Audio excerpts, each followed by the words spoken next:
গিন্নি, যে রোদ পড়েছে আর যে গরম, এভাবে চলতে থাকলে আমাদের কি হবে গো? হ্যাঁ গো, বৃষ্টির তো নামই নেই। এত রোদে নদী নালা সব তো শুকিয়ে যাচ্ছে। হ্যাঁ গো, এভাবে তো মাঠে ফসল ফলাতে পারবো না। হ্যাঁ, সময় তো হয়ে এলো। ফসল ফলাতে হবে, জমি চাষ করতে হবে। বৃষ্টি না হলে, এমন রোদ থাকলে ফসল ফলাবো কিভাবে গো? যাই, একটু ঘুরে আসি, দেখি সবার কি অবস্থা। আচ্ছা ঠিক আছে, যাও তাড়াতাড়ি বাড়ি এসো। এরপর রামু বাড়ি থেকে বের হয়ে হাঁটতে থাকে। হাঁটতে হাঁটতে রাস্তায় একজনের সাথে দেখা হয়ে যায়। কি গো রামু দাদা, কি খবর? কোথায় যাচ্ছ গো? এই তো একটু বের হলাম, জমিতে যাব। আর যে রোদ, বৃষ্টির তো কোনো দেখাই নেই। খুব চিন্তায় আছি, ফসল ফলাবো কিভাবে এবার। তা যা বলেছ দাদা, এবার আমি খুব চিন্তায় আছি। ভগবান একটু কি আমাদের চেয়ে দেখবে না? ঠিকই বলেছ, এই দিয়ে তো আমাদের পেট চলে। ফসল যদি না ফলাতে পারি, খাবো কি? সংসার চালাবো কিভাবে? ঠিক আছে রামু দাদা, আমি যাই তবে। এরপর লালু চলে যায়। রামু জমিতে যায় জমি দেখতে। একটু এদিক ওদিক ঘুরে বাড়িতে চলে আসে। গিন্নি, ও গিন্নি, তাড়াতাড়ি জল দাও গো। যে রোদ উঠেছে আর যে গরম পড়েছে। এই নাও জল। তা কি অবস্থা দেখলে জমির? আর বলো না গিন্নি, সবারই একই অবস্থা রোদের কারণে। কি যে হবে গো, ভগবান কি আমাদের দিকে মুখ তুলে চেয়ে দেখবেন না? একটু বৃষ্টি দেবে না?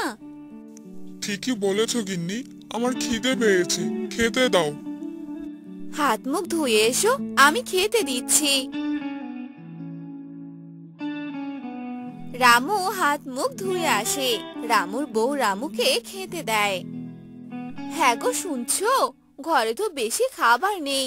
এবার যদি ফসল ফলাতে না পারো, তাহলে কি হবে আমাদের? না খেয়ে তো মরতে হবে। আরে গিন্নি, এত চিন্তা করো না তো। কিছুদিন পর দেখবে ঠিক বৃষ্টি হবে। আর কদিন দেখি বৃষ্টি হয় কিনা। না হলে অন্য বুদ্ধি বের করতে হবে। ভগবানকে তো ডাকছি, ভগবান কি আমাদের ডাক শুনবে গো?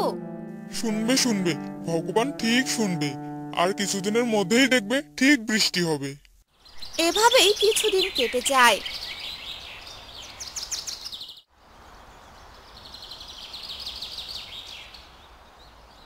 বৃষ্টির কোনো দেখা নেই। ওদিকে সকলের জমি ফেটে চৌচির হয়ে গেছে। তীব্র রোদের কারণে নদীও শুকিয়ে গেছে। গিন্নি, ও গিন্নি, কোথায় গেলে? এদিকে আসো দেখি। কি হয়েছে? এভাবে ডাকছো কেন? আমি জমিতে গেলাম, দেখি কি অবস্থা। বৃষ্টি তো হলো না গো এখনো। দেখি বাকি চাষিদের সাথেও কথা বলি, কোনো বুদ্ধি পাওয়া যায় কিনা। আচ্ছা, যাও তাহলে। এরপর রামু বাড়ি থেকে বের হয়। জমিতে যায়। জমি দেখে রামু হতাশ হয়ে পড়ে। তখন গ্রামের বাকি চাষিদের ডেকে আনে। একটি গাছের নিচে বসে সবাই। বৃষ্টির তো কোনো দেখাই নেই। কি হবে, কোনো উপায় খুঁজে পাচ্ছি না। ফসল ফলাতে না পারলে আমাদের সংসার চলবে কিভাবে? তোমাদের মাথায় কোনো উপায় থাকলে বলো তো। হ্যাঁ রামু দাদা, কি করব? কিছুই যে বুঝতে পারছি না আমরা। মাথায় কিছু আসছেও না। তোমার মাথায় কি কোনো বুদ্ধি নেই রামু দাদা? না গো, আমার মাথাতেও কোনো উপায় আসছে না। এবার মনে হচ্ছে না খেয়ে মরতে হবে। তা যা বলেছো দাদা। কোনো উপায় বের করতে না পেরে সবাই উঠে যে যার মতো বাড়ি চলে যায়। রামুও বাড়ি ফিরছিল, রাস্তা দিয়ে হাঁটছিল। তখন তার সাধু বাবার সাথে দেখা হয়ে যায়। নমস্কার সাধু বাবা। নমস্কার। তোকে দেখে খুব চিন্তিত লাগছে মনে হচ্ছে বাছা। হ্যাঁ, তা তো একটু আছি সাধু বাবা। কেন রে, কি হয়েছে?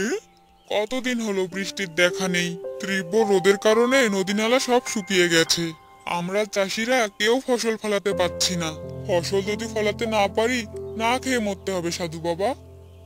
হুম, অনেক বড় সমস্যা দেখছি। তা তোর সমস্যার একটি উপায় আছে আমার কাছে। সত্যি সাধু বাবা, কিন্তু আমার তো বৃষ্টির প্রয়োজন। সেটা কিভাবে সম্ভব সাধু বাবা? যা দেখছি মনে হচ্ছে বৃষ্টি আর হবে না। সম্ভব রে, তোকে আমি সূর্য বন্দি করার ক্ষমতা দিব, কিন্তু এটা যেন কেউ জানতে না পারে তোর মধ্যে এই ক্ষমতা আছে। ঠিক আছে সাধু বাবা, কেউ জানতে পারবে না এ কথা। এরপর সাধু রামুকে সূর্য বন্দি করার ক্ষমতা দিয়ে দেয়। সাধু চলে যায় সেখান থেকে। রামুও বাড়িতে চলে আসে। রামু বাড়ি গিয়ে মায়াবী শক্তির মাধ্যমে সূর্যকে বন্দি করে ফেলে। আর কিছুক্ষণের মধ্যে বৃষ্টি আসে। তখন সব চাষিরা সুন্দরভাবে তাদের ফসল ফলাতে পারে।